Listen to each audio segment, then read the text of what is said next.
Bro, phone aku dah nazak lah. Kenapa? Skrin pecah? Tak lah, ni lagi teruk. Lagi teruk? Apa masalah telefon kau? Aku kan sudah PT. Dari semalam aku buka homework aku asyik loading je. Sampai hari ni masih loading. Fuh, memang kronik. Sebelum aku buka kamera lagi, aku senyum hari ni. Gambar siap esok. Habis macam mana nak beli phone baru? Student kan? Mana ada duit? Tu lah, nak minta kat mak ayah aku, kesian pula. Bro, student sekarang pun boleh mohon phone secara ansuran dekat All Gadget. Hah? Serius ah?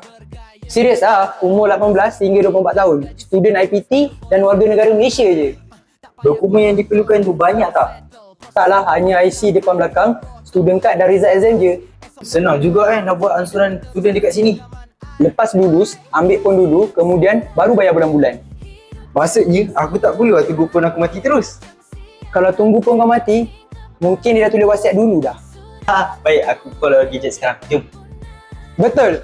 Jangan lupa follow All Gadget, your gadget solution. Ansuran cari All Gadget sekarang.